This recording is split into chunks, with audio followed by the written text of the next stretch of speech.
Welcome to Choice Classic Radio. Like us on Facebook, subscribe to us on YouTube, and help keep this show alive by donating at choiceclassicradio.com. For more of your favorite old-time radio shows, join us on our companion podcast, Choice Classic Radio Detectives, where we bring to you tales from the greatest detective shows the golden age of radio had to offer. And now, with 463 episodes made, broadcast on CBS Radio from 1942 to 1955, we bring to you The Whistler. Signal gasoline. Yes, Signal gasoline is the new gasoline you can prove is superior.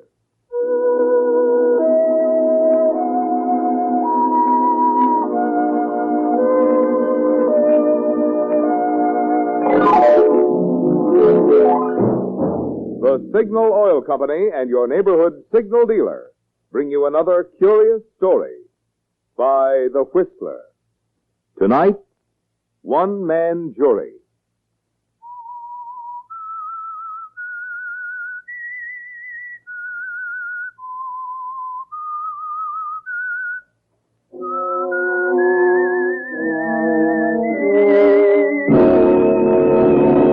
I am the Whistler, and I know many things, for I walk by night. I know many strange tales hidden in the hearts of men and women who have stepped into the shadows. Yes, I know the nameless terrors of which they dare not speak.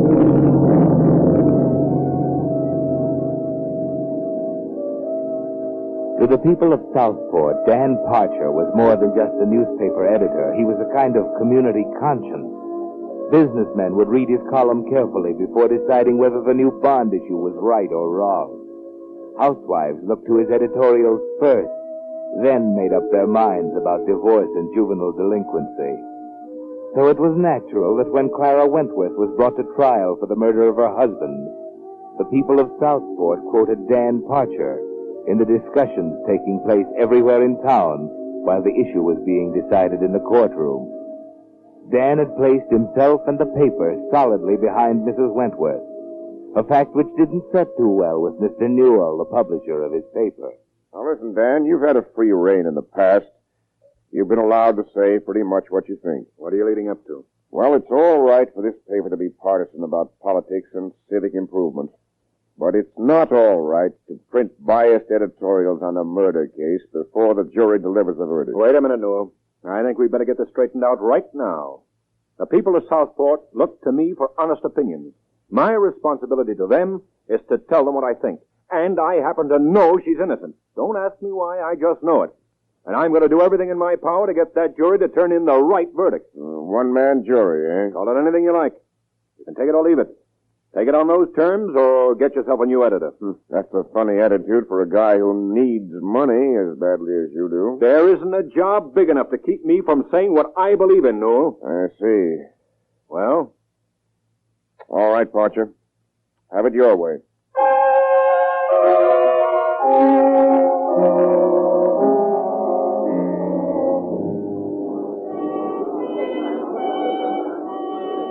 Order! Proceed with the prosecution, Mr. Gresham. No, Mrs. Wentworth. After this argument with your husband, did you or did you not purchase a number of capsules of a sleeping drug known as Athanol at Wright's Pharmacy? I've already told you why. I was worried and couldn't I'm not sleep, asking you why, Mrs. Wentworth. Did you buy them? Yes, I did. That's all, Mrs. Wentworth?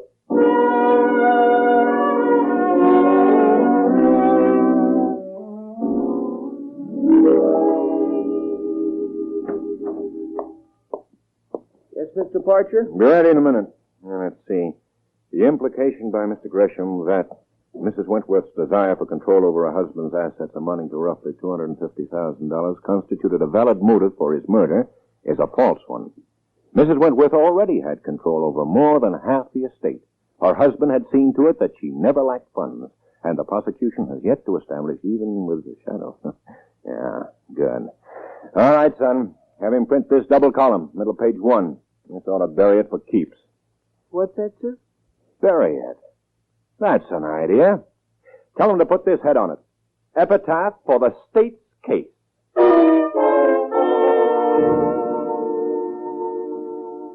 You are a one-man jury, aren't you, Dan? You've taken a firm stand, and the people of Southport are talking about your editorial. It seeps into the jury box, too, and in spite of the efforts of the prosecution, you can see it swaying them. It's not the case of the state versus Clara Wentworth, is it? It's the state versus Dan Parcher, and you're coming out on top. Then, on the 15th day of the trial. Your Honor, I'd like permission to address the court. Proceed, Mr. Gresham. Ladies and gentlemen, my duties as district attorney, as I conceive them, are not to secure prosecutions regardless of the trend of the evidence. My first duty to the people is to see justice done. Now, it happens occasionally that this is not consistent with my position as prosecutor. Last night, facts became available to my office which indicate clearly that the entire edifice of the state's case against Clara Wentworth was built on a false premise. Your Honor, it is the prosecution's wish at this point to dismiss charges against the defendant. Order! Order in the court! Order! What is the wish of the defense? The defense, sir, refuses to accept dismissal of charges. Order! Your Honor, dismissal of charges by the prosecution does not constitute acquittal in the eyes of the community. It does not offer the defendant any assurance that new charges will not be brought against her at a later date. For those reasons, the defense requests a jury verdict. You have heard the request of the defense, Mr. Gresham. Yes, Your Honor. The prosecution rests. Defense? The defense rests. Members of the jury, under the circumstances, any remarks I might have regarding your deliberations are superfluous. There will be a 5-minute recess while you reach a verdict.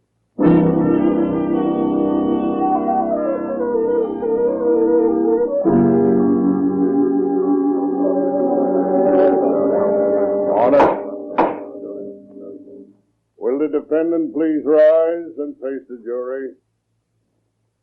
Mr. Foreman, will you read the verdict?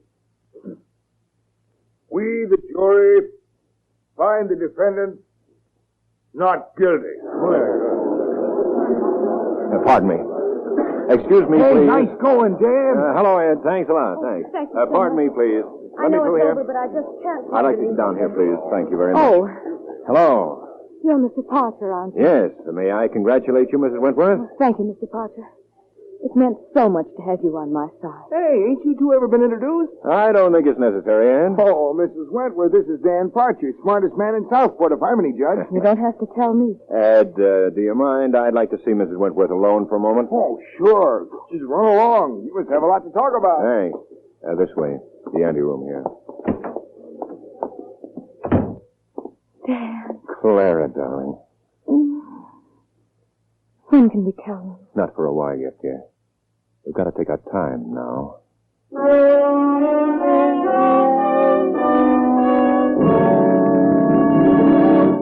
It's no news to you if you drive a car that Signal gasoline is famous as the Go Farther gasoline. But recently you've noticed in the ads that you now go farther than ever with new Signal gasoline. And I want to tell you why. You see, the amazing power in Signal's new super fuel that gives you quicker starting, faster pickup, and higher anti-knock also means that you'll find less need for shifting. And shifting, driving in low or second gear, is the demon that wastes gasoline. That's why we say, while you're enjoying those effortless high gear miles with new Signal, check your speedometer. You'll find it's a fact. You actually go farther than ever with new Signal gasoline. Another good reason for making your next gas stop a stop at one of the friendly stations displaying Signal's familiar yellow and black circle sign. Let just one tankful of this great new super fuel show you in your own car why new Signal actually is the new post-war gasoline you can prove is superior. And now, back to the Whistler.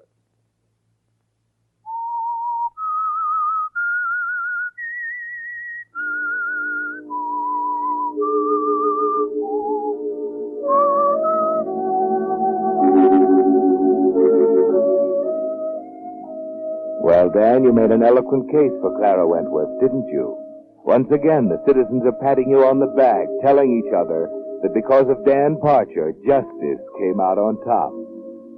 But there was more to it than that, wasn't there, Dan? Quite a bit more. As the months go by, you and Clara see each other more frequently. Then, a short out-of-town trip, and you and Clara were man and wife. It was on one of those first few days at home that District Attorney Gresham dropped in for dinner. Clara, I think that as DAs go, Gresham isn't so bad. Oh, don't carry this too far, Dan. I'm serious. How about it, Clara? I think you're right. Drink on it? Sure, I'll drink on it. Skull. Gold. Ah, thanks. It's at times like this that I realize what an ugly job I have. It's all water under the bridge now. Right, Clara? Of course. I have a wonderful husband, Mrs. Parcher. Oh, yes. I don't believe I could have stood it without him. Oh, come now, Clara. No, it's true, Dan. You know, Mr. Gresham, it wasn't what he said or wrote, what the people who read his articles thought that kept me going. It was the feeling that there was a newspaper man named Dan Parcher who had faith in me, who believed me when I said I was innocent, who was willing to stake his reputation on it. You know, Mr. Gresham, if it hadn't been for that, I believe I would have killed myself.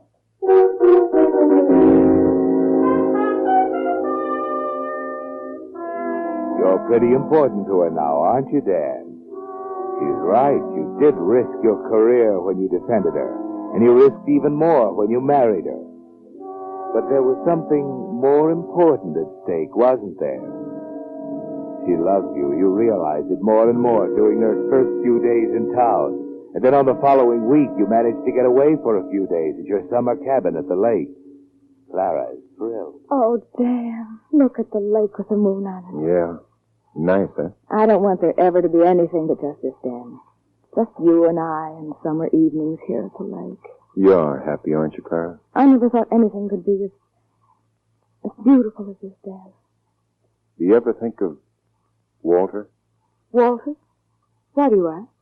I just wondered. It's hard to believe he ever existed, Dan. I'm glad you mentioned it, though. We haven't decided about the money. Well, what do you want to do with it? Well, it's a part of Walter. The only part left. I know.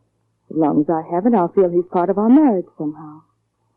I want to give it away, Dan. There's so many good things I could do with it. Well, that's going to take a little thought. Well, of course. I want to settle it soon, though. By the way, did I ever tell you how much I love you? You scare me sometimes. Scare you? You didn't really mean what you told the DA, did you? That you? Yeah. I'll say it again, dear. If ever I thought you didn't believe in me, if you doubted me or lost your faith, there wouldn't be anything else to live for. If I doubted you? What's the matter? Nothing. Come on. Let's go to bed.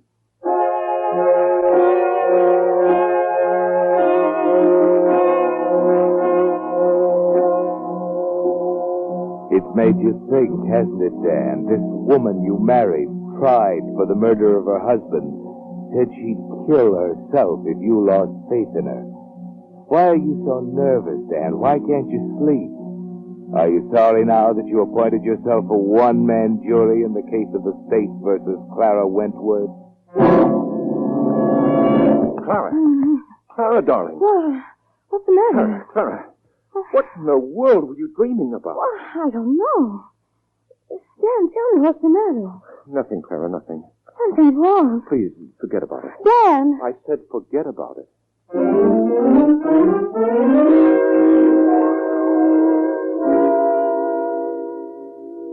Dan, if you'll build a fire in the dining room, I think we can have some lunch. I'm not hungry. You didn't eat breakfast, dear. I said I'm not hungry, Clara. Dan, tell me, what is the matter? I don't know. Did I say something awful in my sleep? Yes. What? Please, Clara, can't we just forget it for the moment? I'd rather not say anything. It was probably just a... Oh, I don't know. Let's forget it. But, Dan, it can't be anything serious. Can't you see? Please, Clara. Very well, Dan. Come on and fix the fire.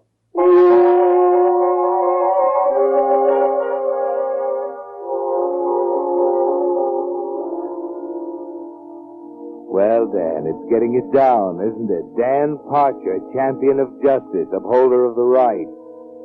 That's a laugh, isn't it? You've given up trying to shut it out of your mind. It's there now, all the time. The next night is the same. More thinking, more worrying. Then soon after Clara drops off to sleep. Clara! Clara, wake up.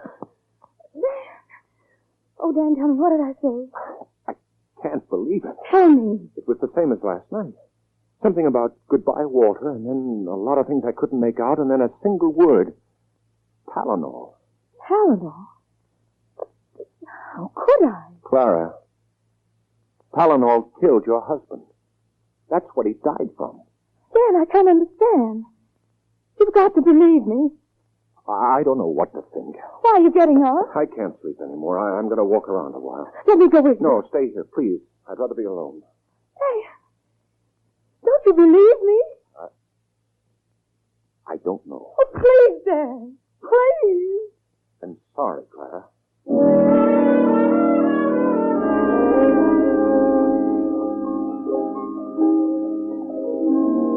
Why did we have to go, Dan? We have 2 more days. I know, but it won't hurt to get back to town a little early. Oh, and I thought it was going to be so beautiful. Just the 2 of us, the lake all to ourselves. Why did you have to spoil it, Dan? I didn't spoil it, Clara. But it's so silly, don't you see? All this fuss about nothing. Let's not discuss it, Clara. Oh, here we are. Why are we stopping? Thought we could pick up a sandwich. I'm starved. But, Dan, I just offered you breakfast and you said you weren't hungry. That was an hour ago. Come on. Dan, you didn't eat yesterday either. You're afraid, aren't you, Dan? You're afraid I'll poison you. Oh, Clara, don't be silly. That's what it is, isn't it? You see what you're doing, Dan? The trial's over. I was acquitted. The world found me innocent. But it doesn't mean anything if you don't believe it. What can I do, Dan? What can I say? The only one who counts is you, don't you see? I'm sorry, Clara. I've tried. That's all I can tell you. I'm sorry.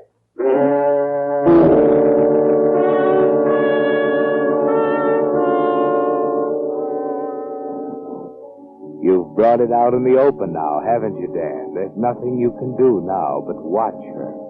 Watch her carefully every moment you're with her. You've given up eating at home, of course. That was point number 1. And you've taken a new interest in the notebooks you kept on the trial. Every evening you get them out and go over them carefully, examining, analyzing, making new notes. Dan, I wish you wouldn't do that anymore. Oh, all right. I'll take them up to my room. How can you sit there, Dan? How can you sit there and drag everything out on a marble slab all over again? Don't my feelings mean anything to you? I'm sorry, Clara. Is that all you can say? I'm sorry. I'm sorry. That's all I've heard for weeks. It's all over between us, isn't it? You're convinced that I killed Walter Winston. Clara, above everything else, I guess I'm still just a newspaper man trying to get at the truth. I won't rest until I'm sure. Since you asked me, I'll tell you. I haven't satisfied myself that you actually killed your husband, but I am satisfied that you had more to do with it than I ever suspected. And I'm convinced that I made a terrible mistake in defending you the way I did. I see. It is gone, then, isn't it? I'm afraid it is.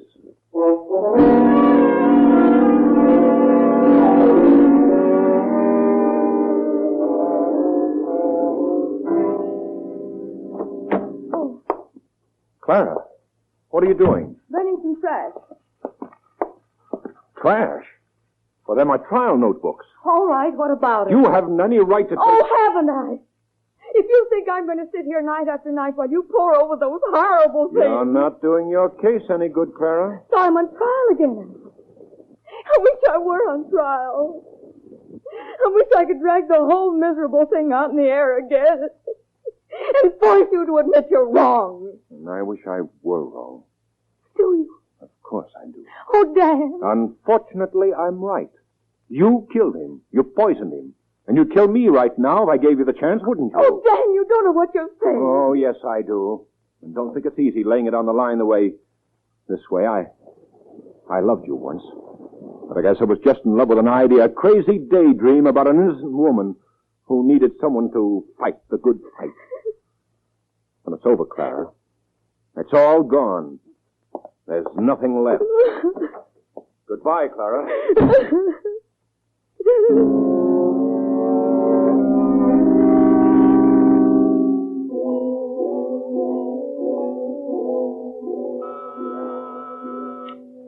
Yes? There's a Mr. Dan Parcher to see you, Mr. Gresham. Oh, send him in. Wonder what Dan wants. Hello, Dan. Oh, D.A. What's the matter? You got something on your mind? It's Clara. Oh? Yes. I made an awful mistake, Gresham. I just had it out with her. Had it out?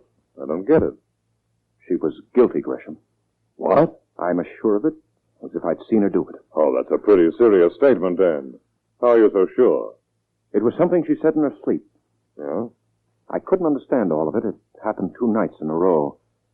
There was a lot of unintelligible muttering, and then something like, "Goodbye, Walter," followed by the single word, Palinol. Palinol, huh? Yes. You're sure about that? Positive. There were other things, of course. I see. Mm-hmm. I love her, Gresham. But there's something bigger involved here.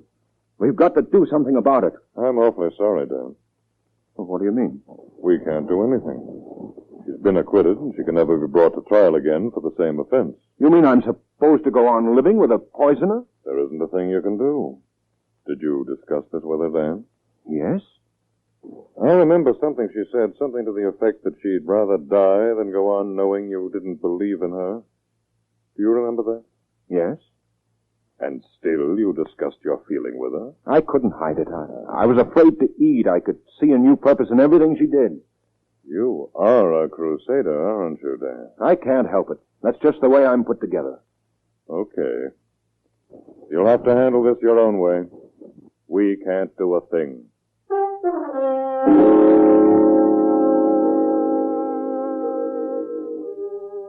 It's a problem, isn't it, Dan? You walk all the way home from the DA's office thinking about it, taking plenty of time. You knew what he'd say before you went there, didn't you? You accomplished one thing anyway, though.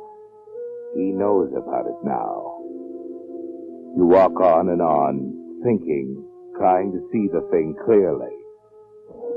Then you decide. The only thing that matters is whether Clara lives or dies. You wait an hour or two longer, giving her plenty of time to make good on her promise.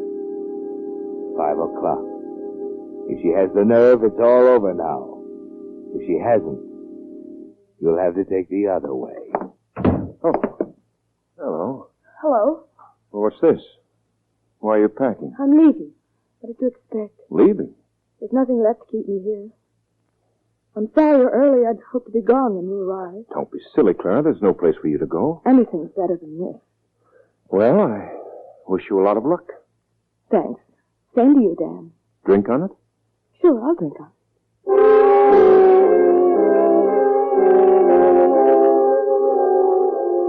Here you are. Thanks. Skål. Skål.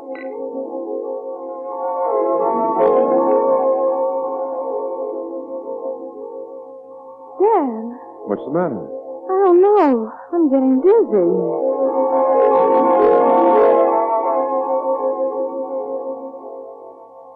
I'm so sleepy, Dan. Sure you're sleepy. Just lie down on the bed.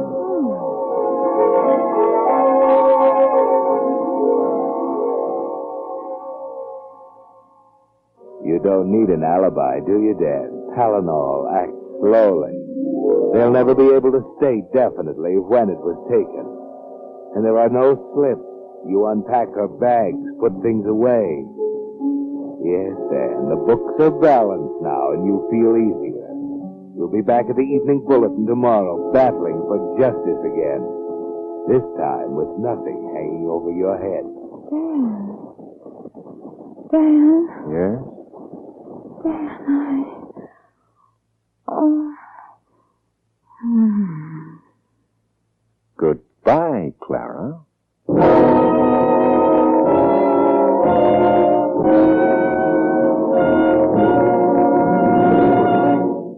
The Whistler will return in just a moment with the strange ending of tonight's story. Meantime, here's an interesting insight on how the atom is already being employed to create wonderful new products for you. Nylon, for instance, was created by rearranging the atoms in molecules, thus forming an entirely new type of material that can be made sheerer, yet stronger and longer wearing than nature's own silk. And in much the same way, certain chemists now rearrange the atoms in gasoline molecules to create an entirely new type superfuel for automobiles. New Signal gasoline.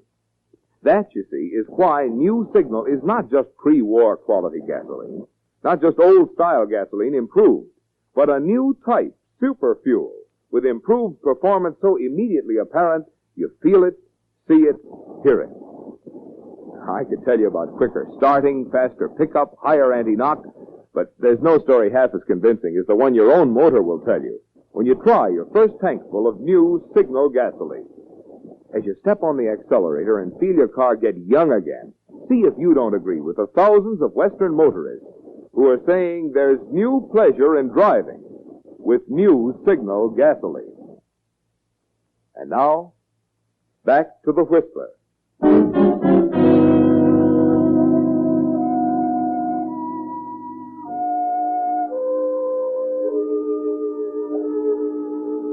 Well, Dan, the one-man jury turned in a conviction, didn't it? The champion of justice came through again, this time by taking the law into his own hands. Or was that the real reason? Was there something deeper and more sordid behind it all? Was it something else that made you cultivate Clara Wentworth and rise to her defense, win the fight for her, then make her fall in love with you? You have a strange mind, haven't you, Dan? Full of conflicting elements. Idealism on one side, hypocrisy on the other. It's all pretty tangled, isn't it? You spend the evening of Clara's death in a barroom on 3rd Street thinking. You feel better at a time like this with people around you. Then at 9:30 that night, you look in the mirror behind the bar, and you jump when you see the DA standing behind you. Come on, Dan. Well, what's the matter? Let's go. Where? Let's go up to your house. I want you to see your wife. Well, what's the matter? Is something wrong? You better save it until we get there.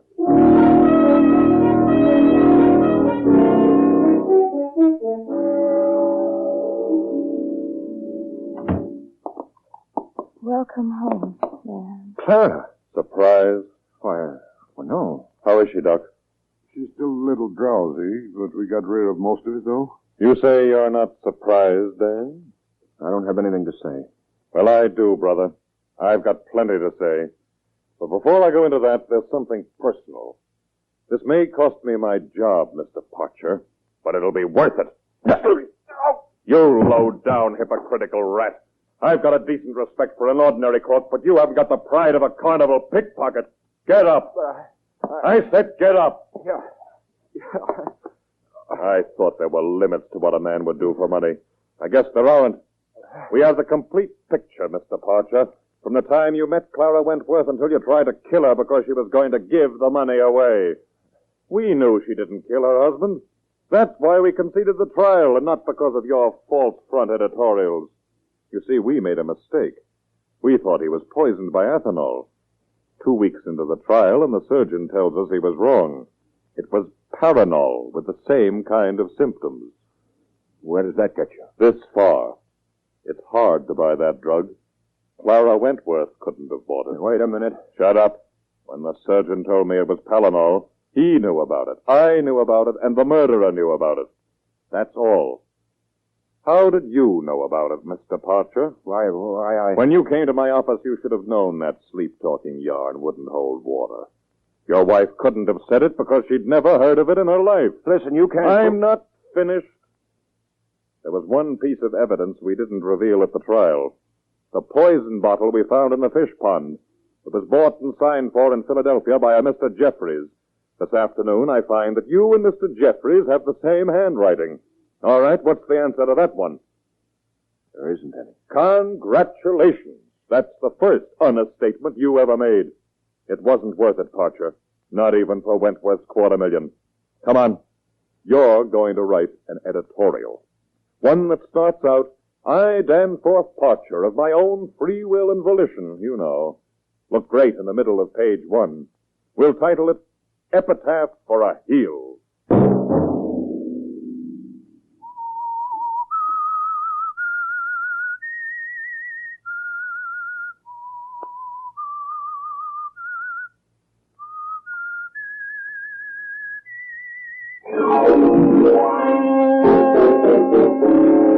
Next Monday at 9 o'clock, The Whistler will bring you another strange tale. The Whistler is broadcast for your entertainment by the marketers of Signal gasoline and motor oil and fine quality automotive accessories, and by your neighborhood Signal dealer.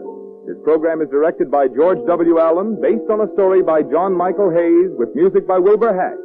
This is Marvin Miller speaking, suggesting that you try New Signal, the new gasoline you can prove is superior. This is CBS, the Columbia Broadcasting System.